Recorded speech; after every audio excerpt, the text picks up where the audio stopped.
எங்கள் பொண்ணானது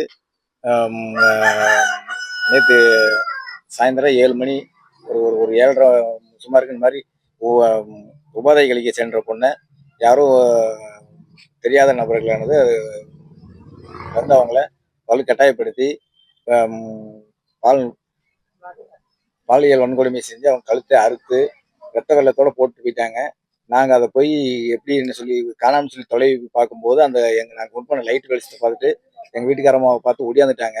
ஒடியாந்ததுக்கு அப்புறம் என்னப்பா ஏதுப்பா அப்படிங்கவும் அவங்களால பேச முடியல. பேச முடியாம அவங்க மொத்தம் கை சைகை காட்டி பேனா இருந்தால் என்ன பேரை எழுதி காட்டிடுவேன் அப்படிங்கிற மாதிரி ஒரு அடையாளத்தை காட்டினாங்க. நாங்கள் அந்த நேரத்தில் பேனா கொடுத்து அதை எழுதி காட்டுற அளவுக்கு சூழ்நிலை இல்லைங்க மாதிரி நாங்கள் உடனே கொண்டு பிள்ளையை காப்பாற்றணும் அப்படிங்கிற ஒரு ஆதங்கத்தோட வேகத்தோட நாங்கள் தூக்கிட்டு நேரம் இங்கே ஆஸ்பத்திரிக்கு வந்துட்டாங்க மாதிரி. அதுக்கப்புறம் போலீஸ் ஸ்டேஷன்ல கம்ப்ளைண்ட் கொடுத்தாங்க மாதிரி.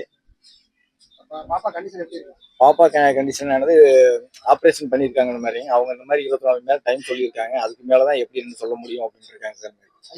ஐசியூல இருக்காங்க, ஆப்ரேஷன் பண்ணியிருக்காங்க மாதிரி. போலீஸ் வந்து என்ன சொன்னாங்க? போலீஸ் வந்தானது நீங்க செய்தியில தவறான செய்தியை போட்டிருக்காங்க அப்படின்னால அந்த செய்தி அந்த நாளிதழ் மேல கேஸ் போடுறோம், நீங்க அதுக்கு சம்மதம் சொல்லுங்க அப்படிங்கிற மாதிரி கண்டிஷன் கேட்டு வந்து கையெழுத்து கேட்டாங்க. அவங்க எழுதி கையெழுத்து கேட்டாங்க. அதை நான் கையெழுத்து போட முடியாது தாட்டி விட்டோம் சார் மாதிரி. போலீஸ் நடவடிக்கை அவங்களானது அவங்க ஏன்னா எதிர்ப்பு பார்ட்டிகளுக்கு சாதகமா பேசுற மாதிரி பண்ணிட்டு இருக்காங்க சார் மாதிரி. ஏன்னா நாங்க சொல்றது எதுவுமே அவங்க காதல் வச்சுக்கிற மாதிரி தெரியலைங்க சார் மாதிரி. ஆமா, ஏன்னா அவன் அந்த பையன் ஒரு பையனை பண்றதுக்கு வாய்ப்பு கம்மி சார் மாதிரி. ஏன்னா அவங்களோட கூட கூட கூட கூட இருந்துக்கிறவங்க பின்னணியில் ஆள் இருக்கு.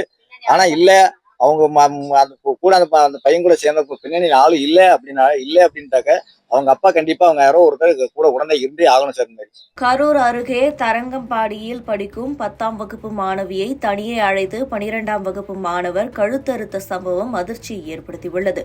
இதன்பின் மாணவரை பிடித்து போலீசார் விசாரணை மேற்கொண்டு வரும் நிலையில் மாணவிக்கு மருத்துவமனையில் சிகிச்சை அளிக்கப்பட்டு வருகிறது. கடந்த ஒரு மாதத்திற்கும் மேலாக தமிழ்நாட்டில் பெண்களுக்கு எதிரான பாலியல் வன்கொடுமை சம்பவங்கள் அதிர்ச்சியை ஏற்படுத்தி வருகின்றன. அதிலும் பள்ளிகளில் மாணவிகளுக்கு பாலியல் தொல்லை கொடுத்த புகாரில் ஆசிரியர்கள் ஏராளமானோர் கைது செய்யப்பட்டுள்ளனர். இதன் காரணமாக தமிழ்நாட்டில் பெண்களுக்கு பாதுகாப்பில்லாத சூழல் நிலவி வருவதாக எதிர்க்கட்சிகள் குற்றம் சாட்டி வருகின்றன. இந்த நிலையில் கரூரில் 10ஆம் வகுப்பு மாணவர் ஒருவரால் கழுத்து அறுக்கப்பட்ட சம்பவம் அரங்கேறியிருக்கிறது. கரூர் மாவட்டம் தரங்கம்பாடி அருகே உள்ள பள்ளியில் 10ஆம் வகுப்பு படித்து வந்திருக்கிறார் பாதிக்கப்பட்ட மாணவி. அந்த மாணவியை 12ஆம் வகுப்பை சேர்ந்த மாணவர் தனியே அழைத்துள்ளார். இதனை நம்பி அந்த மாணவியும் 12ஆம் வகுப்பு மாணவர் அழைத்த இடத்திற்கு சென்றுள்ளார். ஆனால் இந்த இடத்தில் மாணவருடன் அவரின் பள்ளி நண்பர்கள் சிலரும் இருந்ததாக கூறப்படுகிறது. அதன்பின் அந்த மாணவி அருகில் இருந்தவர்களிடம் உதவி கேட்க கூச்சலிட்டிருக்கிறார். மாணவி சத்தம் எழுப்பினால் மாட்டிக்கொள்வோமோ என்ற அச்சத்தில் மாணவர்கள் அவரின் கழுத்தை அறுத்துவிட்டு தப்பியோடியுள்ளனர். இதன்பின் அருகில் இருந்த சிலர் மாணவியின் நிலையை பார்த்து கதறி உடனடியாக மருத்துவமனையில் சேர்த்துள்ளனர். கழுத்தறுக்கப்பட்ட மாணவிக்கு தற்போது திண்டுக்கல் அரசு மருத்துவமனையில் சிகிச்சை அளிக்கப்பட்டு வருகிறது.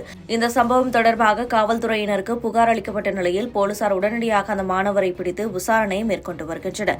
இந்த சம்பவம் தொடர்பாக போலீசார் தரப்பில் கழுத்தறுக்கப்பட்ட மாணவி பாலியல் வன்கொடுமை செய்யப்படவில்லை, அப்படி பரவுவதாக வெளியாகும் செய்தியில் எந்த உண்மையும் இல்லை என்று தெரிவிக்கப்பட்டுள்ளது. அதேபோல மாணவரிடம் நடத்திய விசாரணையில் காயமடைந்த மாணவி தன்னை பற்றி பள்ளியில் தவறான கருத்துக்களை பரப்பியதால் ஆத்திரத்தில் கழுத்தை அறுத்ததாக வாக்குமூலம் அளித்துள்ளார். ஆனால் அந்த மாணவியின் தந்தை கொடுத்திருக்கக்கூடிய பேட்டியில் போலீசார் தங்களை மாணவிக்கு எந்த பாலியல் தொல்லையும் நடக்கவில்லை என மிரட்டி கையெழுத்திட சொல்வதாக பேட்டி ஒன்றை அளித்துள்ளார். இந்த பேட்டி எல்லோரையும் அதிர்ச்சியில் ஆழ்த்தியுள்ளது.